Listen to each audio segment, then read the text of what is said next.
Greetings loyal subscribers and honoured guests. Power Pack 49 is a little light on content compared to some of the previous tapes that we've looked at, with just 2 game related things, a utility and the usual techie tips roundup.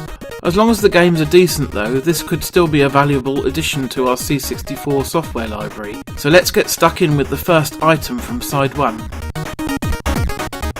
We kick things off with a public domain effort called Penguin Towers. It turns out that this is basically a Bomberman clone, except with penguins in the role of the bad guys, which isn't a terrible idea. The goal is to try and kill all of the penguins on the level, which is easier said than done because there are loads of them and they move pretty fast. More of the little bastards will break out of eggs as you slay their brethren too, and sometimes there will be a super penguin that zips around like it's on speed or something. To help you out, there are a bunch of power-ups, including lightning bolts that extend the blast of your bombs, and one that lets you drop an additional bomb.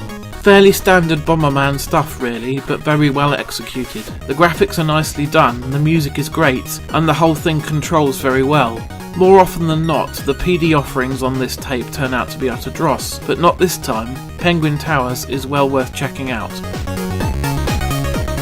The other bit of software on side 1 goes along with the article inside the mag, covering how to get more colours out of the C64 than the standard 16. Basically, by interlacing 2 colours together, you can trick the eye into seeing new shades. This program does a good job of describing how it works before giving you a colour chart of examples to look at. Interesting stuff, even for non-coders like me, but not something that anyone is likely to go back to very often. So let's move on.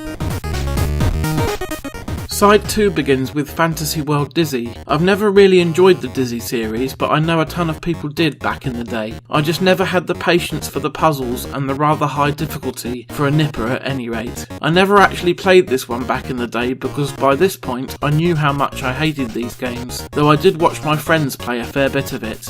It does follow the same format as the others though, bounce around exploring the environment, finding items that can be used to solve puzzles somewhere else in the world. I managed to put the fire out with the jug of water you begin with and give the apple to the troll, but after that I'm stuck. I can see how those who appreciate the Dizzy series would enjoy this one, but it's just not for me I'm afraid. The music is great though. As usual, we round things off with another batch of techie tips, small programs to save you the trouble of having to type them out, that go along with coding articles that have been in the mag.